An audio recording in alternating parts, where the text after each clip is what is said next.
अब बात मध्य प्रदेश की एक बड़ी खबर की करते हैं, जिस पर कई सवाल उठ रहे हैं। ट्विशा शर्मा को इंसाफ कब तक मिलेगा? ट्विशा शर्मा मौत मामले की एसआईटी जांच होगी, बड़ी खबर है। एमपी के हाई प्रोफाइल मौत केस में जांच तेज हो गई है।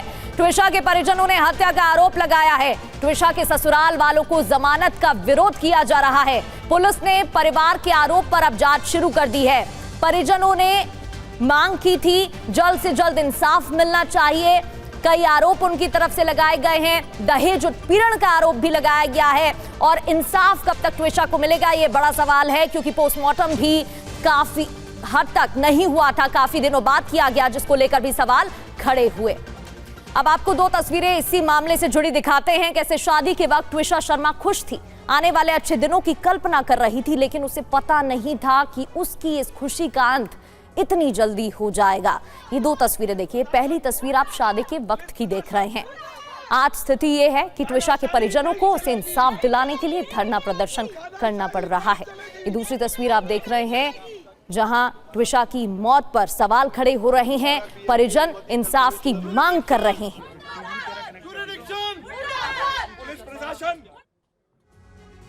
एक और अपडेट ये कि इस मामले में पर्दाफाश हुआ है। मौत से पहले मां से बात कर रही थी ट्विशा। मां से बात करते हुए अचानक फोन कट गया था। रात 10:20 पर ट्विशा की मौत की खबर मिली। ससुराल पक्ष की नीयत पर सवाल खड़े किए हैं परिजनों ने। ट्विशा के परिजनों ने दहेज उत्पीड़न का आरोप भी लगाया है। ससुराल पक्ष की नीयत पर सवाल उठाए हैं और ट्विशा को इंसाफ मिले, ये मांग की गई है। कई तस्वीरें आपको दिखा रहे थे। ट्विशा की शादी के वक्त की तस्वीरें थी, जहां ट्विशा खुश नजर आ रही थी, और दूसरी तस्वीर जहां परिजन मांग कर रहे हैं इंसाफ की। अब इस मौत मामले के बाद इस हाई प्रोफाइल केस में सबसे बड़ा सवाल यही है, सबसे बड़ी बात यही है कि ये सुसाइड है या साजिश, क्योंकि मौत से ठीक पहले की चैट सामने आई हैं। ये चैट्स की तस्वीरें भी आपको दिखाएंगे। ट्विशा शर्मा की मौत पर कई सवाल उठ रहे हैं।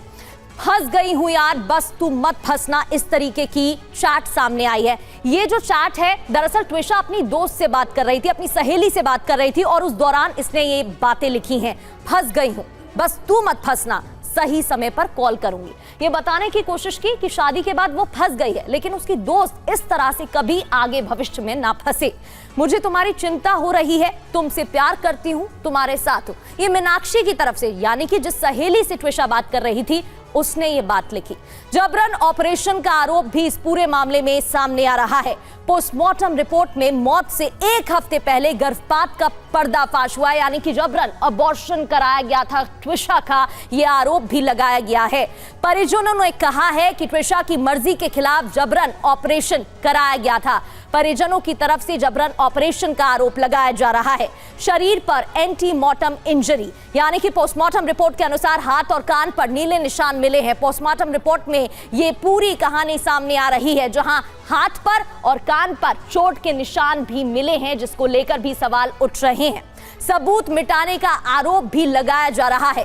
फंदे से ट्विशा के शव को उतारा गया, पुलिस नहीं बुलाई गई, पुलिस की टीम को नहीं बताया गया, और सीधे अस्पताल ट्विशा को लेकर पहुंचे ससुराल पक्ष के लोग। कानूनी रसूख और त्वरित जमानत पर भी अब सवाल उठ रहे हैं। क्यों? क्योंकि रसूख के कारण ससुराल पक्ष पर घटना के 2 दिन बाद एफआईआर दर्ज हुई, यानी कि ये पूरी घटना हो गई और 2 दिन तक एफआईआर तक दर्ज नहीं हुई थी। एक और बात, रिटायर्ड जज सास को अग्रिम जमानत मिली। अब पुलिस पर सवाल उठ रहे हैं, क्योंकि परिजनों की तरफ से, ट्विशा की मां की तरफ से आरोप लगाए जा रहे हैं कि जमानत मिली तो क्यों मिली है, और इंसाफ ट्विशा को जल्द से जल्द मिलना चाहिए। ट्विशा की अपनी दोस्त से चैट सामने आई है और इस चैट में भी पर्दाफाश हुआ है। ट्विशा ने कहा था फंस गई हूं, अपनी दोस्त को शादी से भी मना किया, दोबारा काम करना चाहती थी ट्विशा।